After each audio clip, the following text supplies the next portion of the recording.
Welcome to Stormy Willow, where we explore the paranormal, celebrate the odd, and never trust the living. I'm your host, Adele, the eighth wonder of the world. I'm your host, Sarah. Ooh, Barry. Okay, fun. You added a little sound effect there. I'm getting better at this podcasting thing. It's only like our fifth year doing it. Yeah, you're trying to do like some radio theater. Yeah, some radio theater. There you go, theater. Theater. Radio theater. Some radio theater here. Well, speaking of radio theater, Oh, okay. I'm just kidding. Would you like to hear some booger news? I would love to hear some booger. Actually, Adele, no. I don't want to hear any booger news. I want to hear some great news. Well, this is pretty funny. Okay. I don't know if it's great. It's pretty great too, the internet, but Okay. here, let's just dive right in. So, man accidentally pre-games work with White Claw every morning thinking it's an energy drink. What?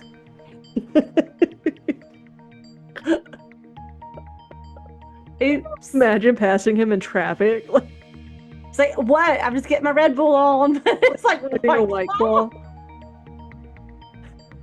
Anyway, Okay, tell us more. Tell us how he discovered this was alcohol and not an energy drink. so in a twist that has the entire internet in a chokehold, a woman recently revealed that her husband, bless his heart, has been cracking open a White Claw hard seltzer every morning before work, believing it was an energy drink. And the viral, This is something our dad would have done. oh, 100%. Yes. Sorry, Dad, but it's true. Ooh, I really like those things. Those are good. They make me feel so calm. Now I drink two in the morning. The viral confession came via Twitter, where Real Kate Melvin wrote, I just found out my husband thought White Claws were energy drinks, and he's been drinking one on the way to work every day. Imagine going into the school like you think you're holding like a Red Bull or a coffee, and you're just walking through the school hall with the White Claw. That would be the best thing ever. My daughter for a dentist appointment, and you just got your White Claw in your hand. Oh my god, it's so funny. That's great. Yes, we read that right. This man had been accidentally pre-gaming his 9 to 5 with a fizzy breakfast buzz. He thought it was White Claw energy. So the freaking tweet hit 9 million views. Shit. And questions flooded in like, how did he not taste the alcohol? And was she the one stocking the fridge? And then the existential dread kicked in. Because apparently this is us now. A lot of other people came forward with confessions of thinking like Mike's Hard Lemonade was also just lemonade. Okay. Like our dad thought Nair was shampoo. And Yeah. So this guy okay. was not alone in Okay. mistaking things in comedic ways. But even White Claw itself joined the chaos, suggesting he tried their zero proof version.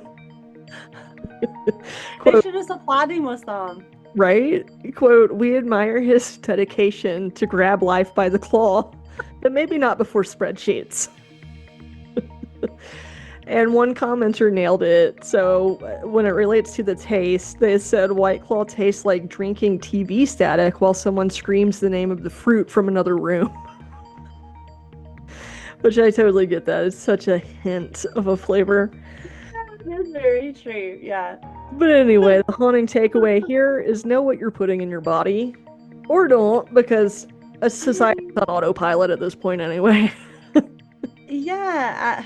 Oh man, that's hilarious. I'm just imagining all the people that have looked at him like that dude just doesn't give a shit. Like he's Like, just he's morning drinking. he doesn't care. And he has like no idea. Like Or why? like, I just feel like if he was in an office, which sounds like he was, also people are just kind of nosy. Like they would notice that in the trash. Be like, who's drinking? Like, who keeps drinking in the office? Every morning I find, oh my God. That is great. I He made love so it. many people's days, I'm sure. Oh my God. Yeah. I mean, I bet people don't really like him now as much in the morning. Like, Yeah, why maybe did he's somebody grumpy. tell him? He's such a grump now. He was so much more fun. It's like, He God, made those all hands meetings worth it. so fun. Like something's changed. Not as That's he seems more great. uptight now. I bet he was really enjoying his commute in. It's like, Yeah, probably. he's Rocking out. listening to some yacht rock, drinking his White Claw, 7 a.m., heading into the office. Like today's gonna be awesome. Like, I got this today. Oh man, that's funny. That is pretty funny. Yeah. White Claw, send him some stuff, man. Seriously, put him on a commercial or put Yes, that in a commercial somehow. It's hilarious. yes, that's great. Uh, but yeah, do we want to see what's on the forecast for this week? Do I need a White Claw or Red Bull or neither?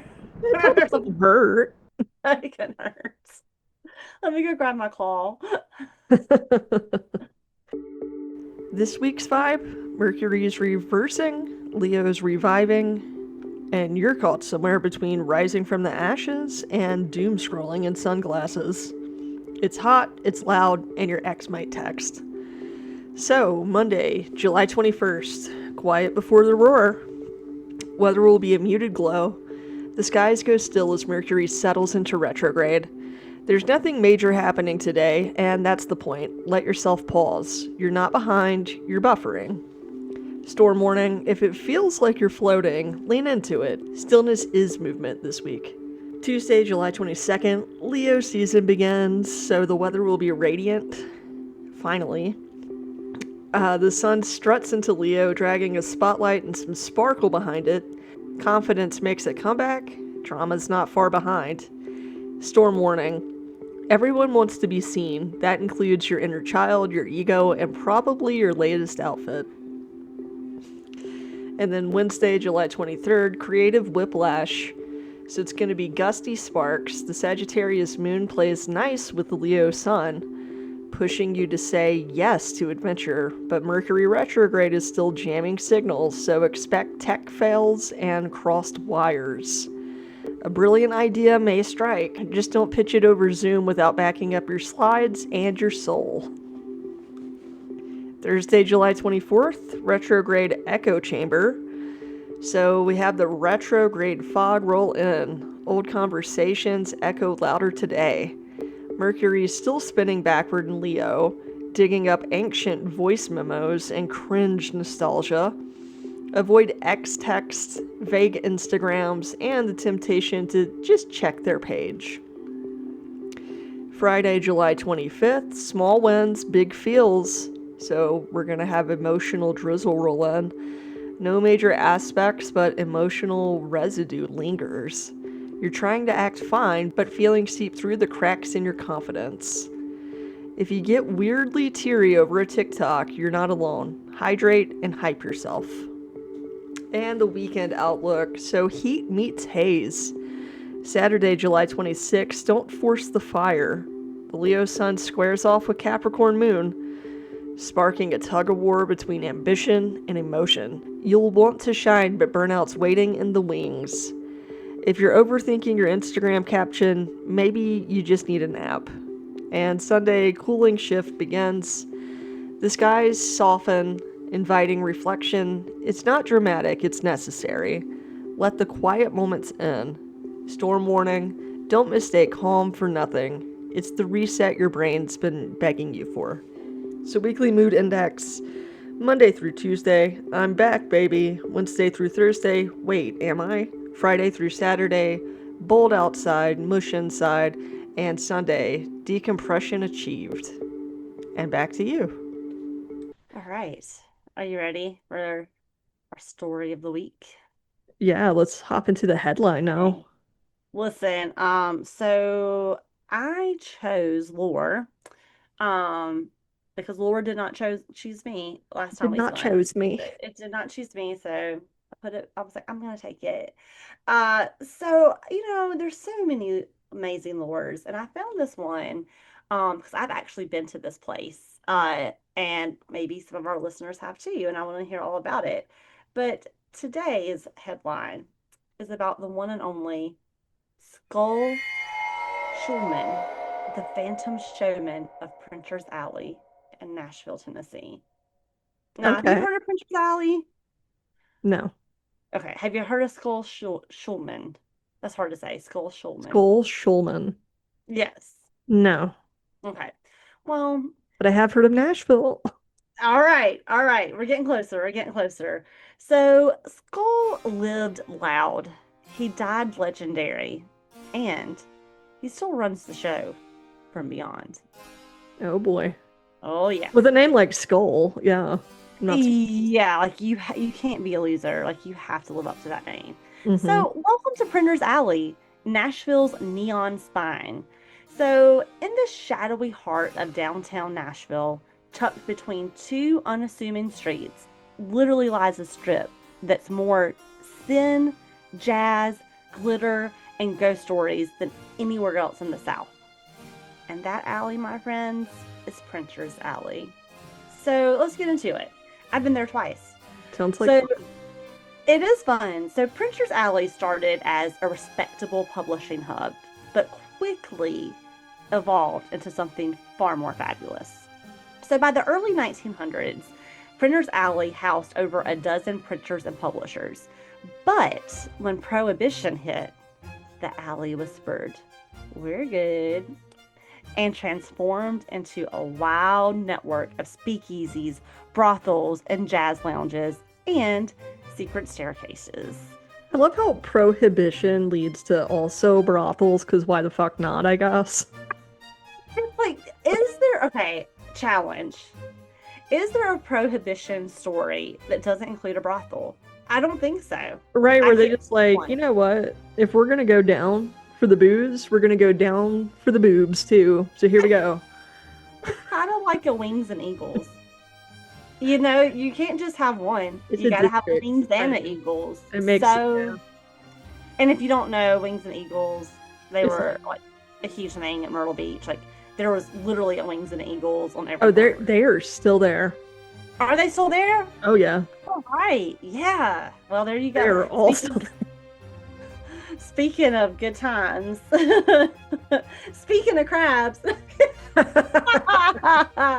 Just kidding.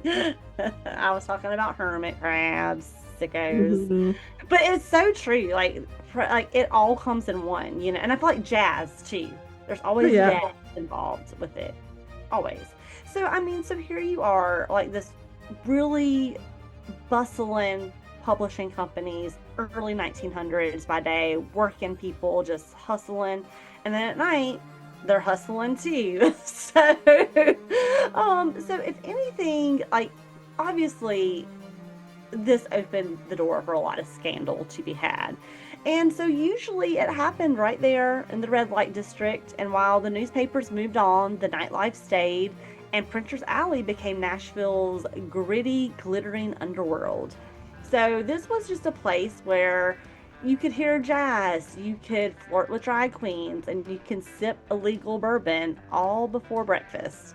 But even in a place this legendary, one man stood out. One mustache showman became the alley. His name, David Skull Shulman. So let's get into Mr. Shulman here. So in the early years, Skull was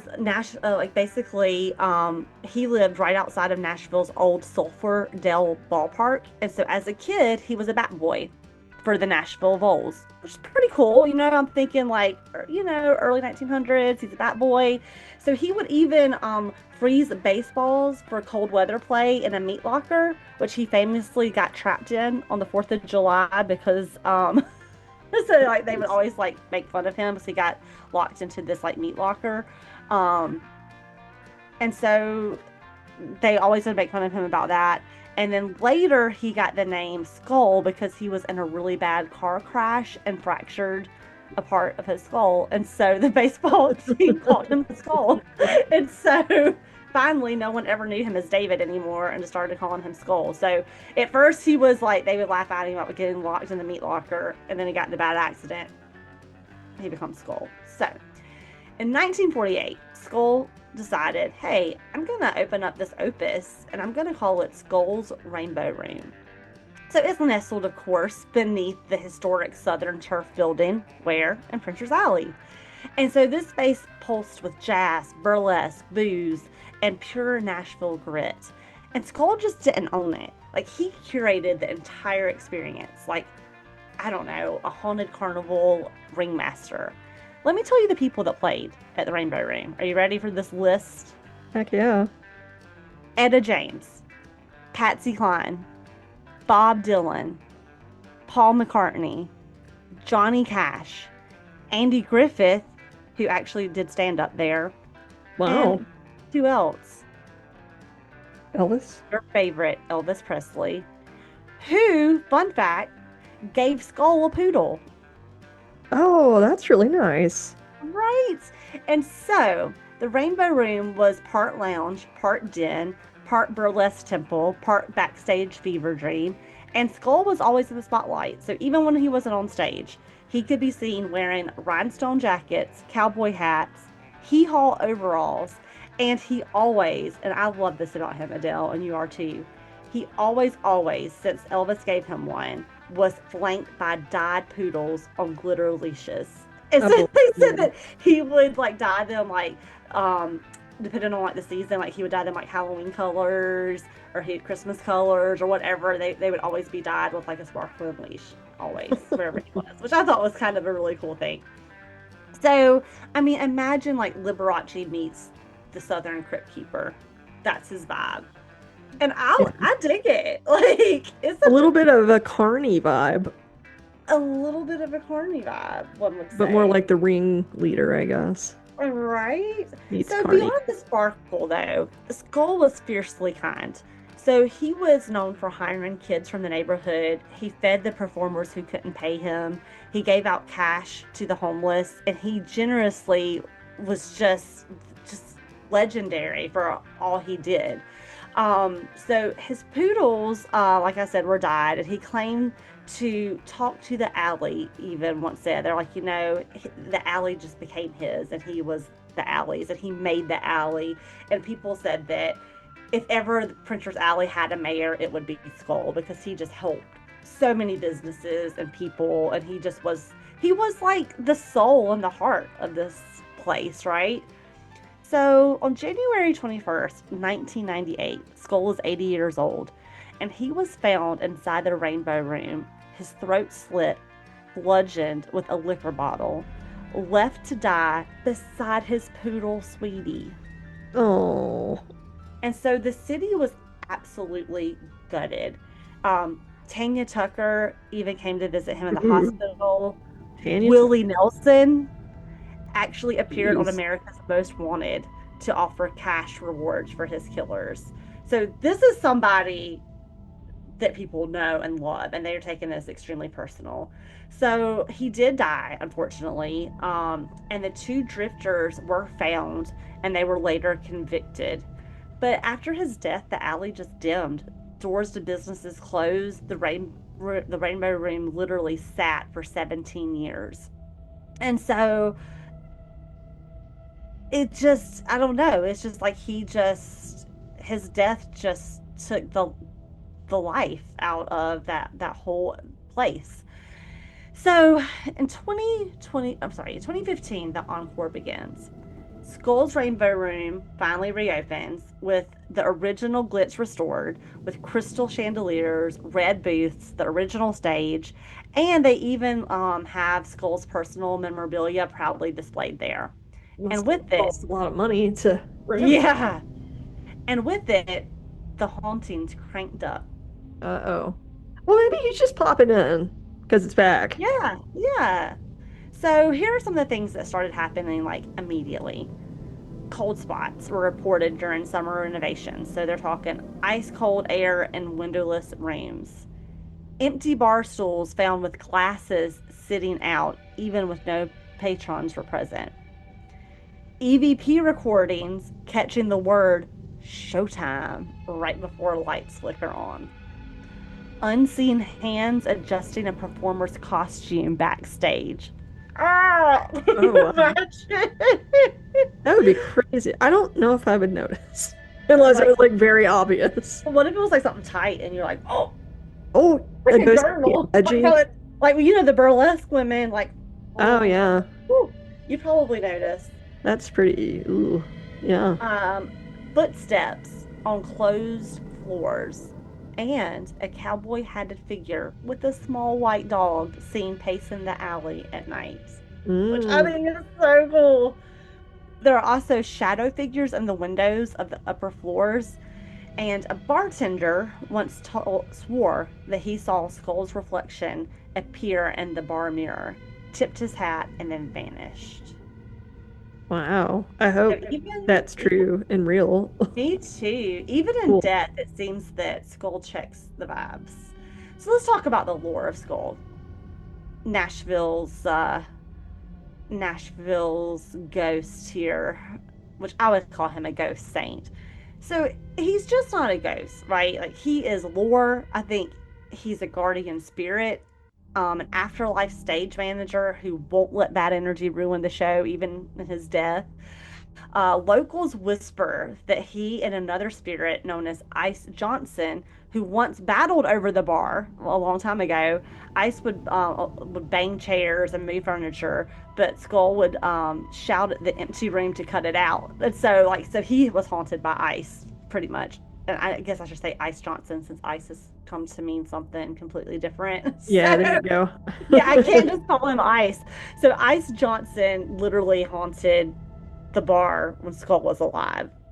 And so they said that the local said that New Skull said that you would sometimes see Skull just screaming at an empty room to cut it out, and so it didn't scare him away. It just kind of annoyed him, and so the legend now is that Skull keeps the other ghost in line. So they joke that he's out there keeping Ice Johnson in line. Mm. So you don't haunt the Rainbow Room without going through Skull first. Like he's really keeping things in check. It sounds like. So let's talk about Printer's Alley today. Again, I've been, and I will say for me personally, it's my favorite part of Nashville because like if you've never been to Nashville, you have to go to a honky tonk. You've got to experience Broadway and all of that.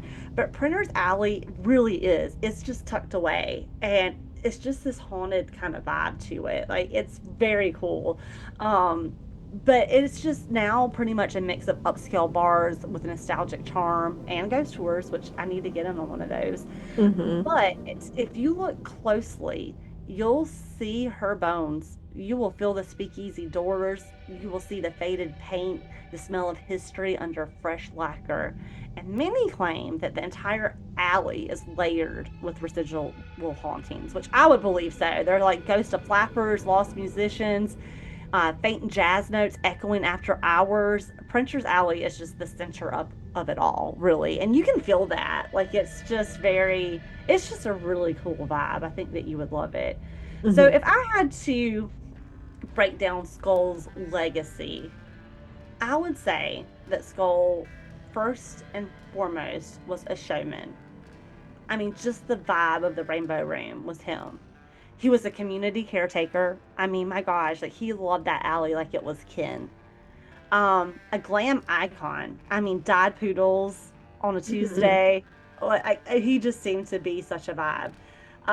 A ghost with taste. I mean, he's still haunting with flair. Like to see like the hat or to see images of him with the dog. Like I love that. Like I'm Yeah. like you. I hope that that's true. And I feel like he really is the alley soul. Like he promised to never leave, and I don't think he did. And so, just to close in closing, like I think if Skull was going to teach us anything from his legend, I think he would say, dress like you might haunt the place later. Tip generously, spirits included. Keep the weirdo safe. Speak up for your haunts. And if the lights flicker and the air chills, whisper back. It's showtime. So I would say never trust the Cool. living, but if you're lucky, trust Skull because the show's not over and the alley still sings. And that, my friends, is the lore of the one, the only Skull Schulman. That's cool. Is it still called the Rainbow Room? I believe it is, but let me do a quick. It would confirmation be for me. cool to go visit, and I wonder if they let you do ghost Rainbow investigation. Room, Puncher's Alley. Yes, it is. It's called World Famous Goals Rainbow Room. Oh, cool. They even They've named it. got live music, drinks. They still do burlesque. Oh, that sounds awesome. I would love to go to a burlesque show. Yeah, me too. I think I've never been. I think it would be cool. Yeah. Um, their menu looks delicious too. They have dinner, brunch, and desserts. Mm-mm. So, and they're still in Printer's Alley, of course, which I mean, I will say if Nashville is such a hot spot, I feel, but don't skip out on Printer's Alley if you haven't been, because it's just I would love to, I think next time I go, I'm gonna do a ghost tour for sure Oh, yeah. because every time I've gone, it's been to run a race, so I don't have a lot left in me. So since I'm not running as much, I'm ready to do some more ghosty things. I have the energy to run if I need to from a ghost, which I never would run from a ghost, but humans, I would run from the humans to go to Printer's Alley to play with the ghost and have a drink with Skull. Right. That's where you can find me. Like Skull and his dog, but I just think how cool would it be to see an apparition like that? That would be pretty fabulous. That would be life changing to me. To not only see an apparition, but with their dog. Like what? That makes me happy, that thought. Yeah. Yeah. So, but it definitely seems like it's so sad it was such a senseless, horrible crime. Yeah. It's like, why'd they have to kill him? And the thing that's so sad, he was so generous. If they needed money, he probably would have just given it to them. Yeah. It's like when you piss off Willie Nelson, when And Willie the whole Nelson like is old school offering money for your country, capture, like Tanya, that's just bad. she'll Tanya seems like she bitch slap you. I feel like Tanya would fuck I somebody don't up. she seems Tanya's like a lived a farm hard life. lady that'll she'll get you in your place, man. I wouldn't fuck with Tanya. Mm-mm. I Actually, I would wouldn't fuck with anybody named Tanya. If they say it like that, don't fuck with them. walk away. You respect. Mm-hmm. But I imagine she and Skull and Tanya, they're probably a hoot. Oh, I bet Good time. they're doing all sorts of shenanigans. So yeah. Yes. But I had never heard of Skull, and I was so excited to learn more about Printer's Alley, but especially about this icon that I did not know about. So I feel like he definitely checks all the boxes of someone that is a legend Yeah, he's a in life legend and in himself. death. Well, yeah, next time I'm in town, we'll go and join him for a drink. Let's do it. Skull, drinks are on us. That's right. Ginger beers all around. Woo! Party! Well, next time I'm going to be back with a cryptid, and then after that, we'll have a new board. Yeah, Start we all over. will. Yes. I can't wait to see who you're going to cover. Guys, and I know I mentioned it every week since I went, but pictures are still coming through from Lizard Man Stomp. I'm just in love with that cryptid. Yeah, With Lizard that Man Stomp festival. seemed really fun. It was great. It was so worth being on the bucket list. It really was. It was I bet the pictures are still coming in through Facebook on their page and I'm loving seeing it all. Nice. Yeah, so next year, if you were on the fence about it, Go. go. Same thing with horror conventions. I think people think they're going to be scarier than they are, but they're actually so much fun. It's like a bunch of toys and weirdos and And can I just nostalgia. say, like, if you're a holiday shopper, Adele and I aren't, we don't really buy into the holidays, but some people like that's their thing, and I love that for you if it brings you joy. Do your holiday shopping at a horror convention. Adele used to, and I've got like some of the best, most fun presents I've ever gotten have come from Adele from a horror convention. It's just the Like best. I have like a little somebody whittled a little Brad and critters. And the little critters to go along with it. And the And critters. dynamite. It's and the little dynamites. I'm like, so if you have someone that loves stuff like we love, just go do that. Don't go to Amazon. Go to a horror Go to a festival, horror and convention. they'll really start popping up here soon. Oh So yeah. Now will that you we're in July. cover? we used to cover events, but maybe if we do, we can start doing odds. But you can just Google it; they come all over. And I've yet to go to one, so I'm gonna look out for the one in Charlotte and try to go and just, I don't know, I'll probably be wild. Oh, I'm telling you, they're so fun. I think there's one at Isleta Casino out here in Albuquerque every year, so I'm gonna be there this fall. Um, Yeah. just do it. I promise you won't regret it. No, I mean, just such creativity. And sometimes they're even like showing movies. Like I went to one in like the suburbs of Chicago, and it was like the anniversary of The Craft, and everybody was just chilling out watching The Craft and So laughing, cool. eating popcorn together. What a great And time. like two of the actresses in it like came up and presented the thing, and it's just like, oh my God, That's, it's really them. and I think, I'm always such a fan of community. Like, what a way to find your community. You Yeah, the know? horror community is the bomb. I feel like it's a great community. And I don't know, I think sometimes we're all feeling a little nostalgic these days. So throwing it back to some nostalgic horror and Halloween, like I can't think of a better place to feel happy. Yeah, so if you got the itch for Halloween, hit up those horror conventions. They're gonna be starting Yes. really soon. Coming to a town near you for sure. Hmm. Yes. Well, on that Well, note, on that note, guys, as we say, stay safe out there, friends, stay curious, and never trust the living. living. Don't do it. Mm-mm. Walk away. Snap the wrist and walk away. Exactly. All right, you guys, to take care, and we'll be back with a new episode for you next week. Later, taters.